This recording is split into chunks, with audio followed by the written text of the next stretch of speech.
Welcome to Hyperbole Automotive.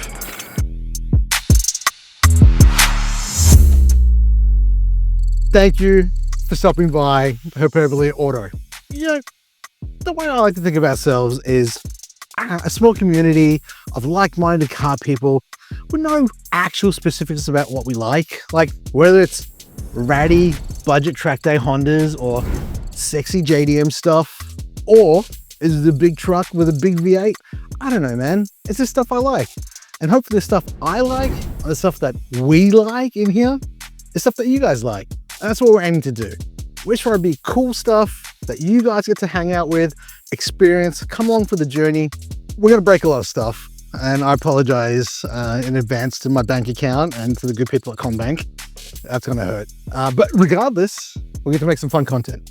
So, without further ado, thank you for joining us. And let's get this party started. Yeah, we're going to take this bucket of snot and turn it into a track monster. You wait and see.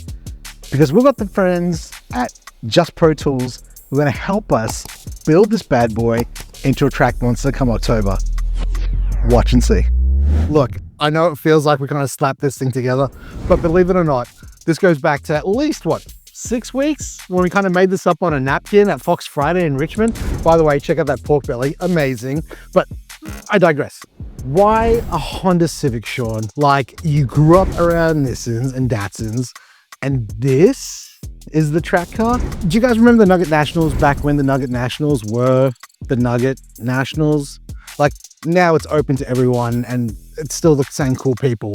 But back when the Nugget Nationals were the Nugget Nationals, the rules were really simple. $3K, that's your budget. That's the car. And you can spend a little bit more on things like fire extinguishers and safety bits and pieces, but it was $3K for the car. It could only be 1500cc. It had to be under certain other rules, but it was a really, really nifty class. And I like to think it got a really fun group of people together to enjoy track days. And I've raced all kinds of stuff, right? Expensive stuff, slow stuff, fast stuff. I'm not a really good driver.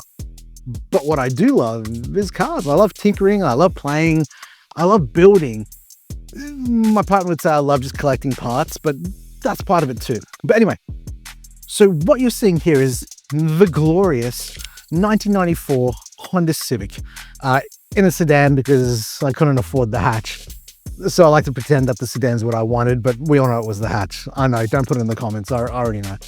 But part of that rule of the Nugget Nationals was it had to be 1500cc. I forgot to see that part when I saw this lovely thing pop up for sale. It was $3K, the guy was asking, out of Adelaide. Remember, I'm in Melbourne, so the story's going to get a little bit fun. So I saw this thing pop up and I was like, oh my God, I can build a JTCC touring car for $3K? Absolutely. Neglecting the part that this was the VTEC, so that meant it was 1600cc with the D16 single cam, as opposed to the D15, which is the 1500cc. Anyway, I thought this was a great idea, and I thought it was an even better idea on Boxing Day when I saw it pop up for sale. So I did what anyone does on Boxing Day. I ignored my family. I jumped on my messenger and I sent the guy a message. I said, hey, I'll send you a deposit today. I'll come pick it up. And he said, okay, do you want to know anything about it? And I said, absolutely not. I'm just going to take it home, prep it, and then take it racing. And he went, sure, bro, see, whatever, just come up with the money. So I hopped in my truck, attached a trailer, called family, friends. No one wanted to come hang out with me and drive all the way to Adelaide on a random January day. So I hitched it up, headed off myself. Terrible idea to start with. So from my place to Adelaide is about 8 hours. So that was a journey. Roll down into Adelaide, past the hills, into this tight little suburb with a car trailer. And I'm not really a trailer guy, but you know, we survived and I don't think I scratched anything. Rock up to the guy's house. He's a Civic nut. There's about 5 different Civics at various states of disrepair and super hotness parked around this guy's yard. Part with some cash. He doesn't tell me much about the car. And I say, hey, thank you, man. I really appreciate it. It's like, what are you going to do with it? And I said, I'm going to take it racing. He's like, oh, cool. when's the first race? And I said, tomorrow, obviously. Okay, so yeah, I told the guy I was going to race it within 24 hours. But it was kind of a little bit sooner than that. By the time I got to Adelaide, it was like, I don't know, 6 p.m. in the afternoon. I strapped this thing down. Again, I don't tow, I don't strap things down, but it was on there enough.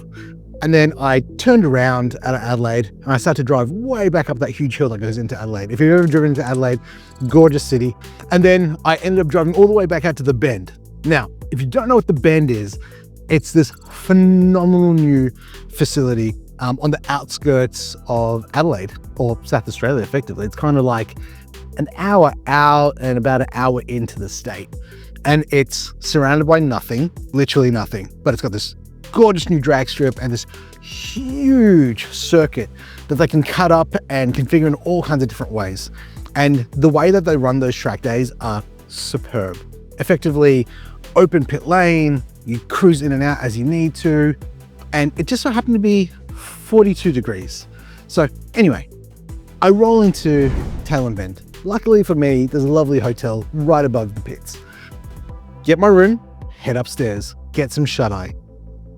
Next morning, I wake up early, super keen like a kid on Christmas, unroll this off the back of the trailer, and I made sure it had some fuel in it and that it started. And then I put it into a parking spot and I waited for 9 o'clock. Did the driver's briefing, came out, looked at it, made sure it started again, and then we started to cut some laps. Look, guys, I know what you're thinking. This was a terrible idea. It was about 47 degrees by the time the day started. Zero testing with the car, zero seat time. I didn't check the oil, I didn't check the tire pressure, I didn't check the coolant. Look, don't judge me. Don't judge me. It was a great idea at the time. Headed out.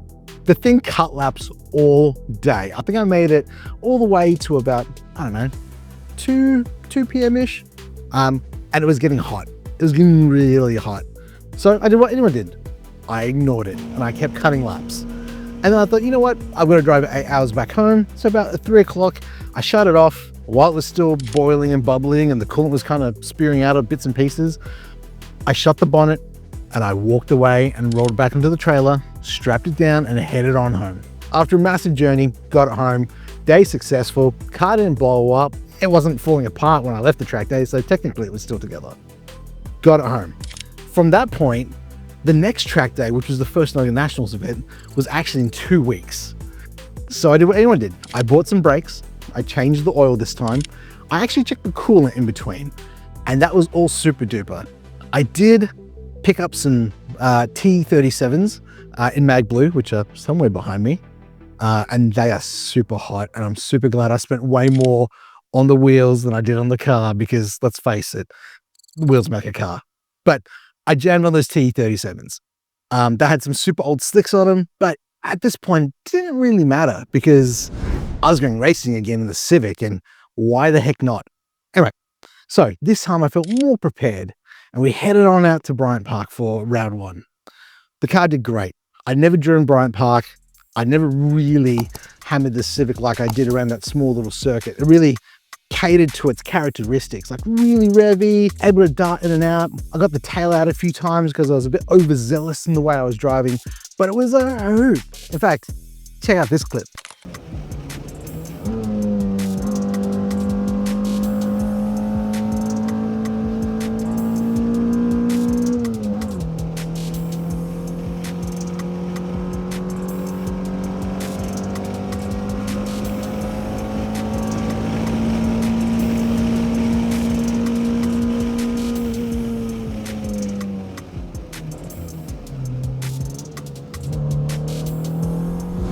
Yeah, I know. Okay. You guessed it. It started to spew coolant everywhere. And I mean everywhere. So I did what anyone would do. I shut the bonnet again and went out for another session. It wasn't spewing coolant all over the track, which is a plus, but it was definitely running really hot at this stage. And I figured, I'll just keep the foot in and see what happens. So what happened was I was setting PBs. It was running about mid-pack. It wasn't setting the world on fire. I obviously wasn't driving it super well either. Obviously with zero to not much seat time. And then all of a sudden, I'm flying down the front straight and yeah, it stopped. it completely stopped. The whole engine shut off. I had no gears, I had no nothing. So I pulled over to the side really quickly because I didn't want to drop any oil or any fluids onto the track and ruin anyone else's day. So I was able to pull off, and luckily it was towards the end of the session, and the rescue vehicle came and got me and dragged me off. I was lucky enough to be surrounded by a whole bunch of enthusiasts at the Nugget Nationals. And I was, we tried to investigate what was going on, but it wasn't starting. And then it was still spinning the motor, but then it seized. And I did what, again, most car people would do. I put it back on the trailer, I took it home, and I forgot about it. Well, I didn't so much forget about it, but it just wasn't a high priority. I have another track car, and that's the fast one. So that got used a lot. And then life's and, kids do kid stuff, and that left me neglecting the Civic. But it didn't neglect me from spending copious amounts of money on it. So in that hiatus, it got a block from the US, it got a head from Perth. Those two things both got machined and married together. It got a fully built custom gear ratioed box from the good people at HGG. It got a limited slip diff put in it as well. And that all kind of sat around my garage floor for about 16 months, just sitting there doing nothing. Until Ash one day said, hey, we've been working on this idea of running a YouTube, type of content. And I was like, that sounds really fun. It's like, yeah, but, what do we do? And I was like, I know exactly what you do. You get my old busted Civic and all the parts we hoarded, and we slap it together in front of a camera. And hopefully we get some people to partner with us along the way to make it a little bit more fun and a little bit more spicy. So yeah, that's why we're here. So today is episode 1 of probably a 10-part series from what we've got mapped out to take this bucket of snot to the Honda Nationals in October. We're going to be working on the engine because yeah, I did end up putting a big hole in the block. my bad. Hondas aren't that bulletproof, turns out, without water. And then we're going to be getting this prepared. We're going to put the new engine in. We're going to add a whole bunch of other parts. Again, I've been hoarding parts for a good 24 months at this stage. So there's some cool stuff that's going to go in this little funky sedan. And then we're going to take it and we're going to, put in some suspension work. We're going to get dialed in for the track again. Hopefully we'll be able to spin in the dyno day. And then we're going to head out to Winton for track day 1. And we're probably going to break stuff. But by this stage, we've got you hooked. And hopefully your team, Hyperbole, maybe, well, we'll work on that. And then, we'll have some fun. Look forward to seeing you along the journey.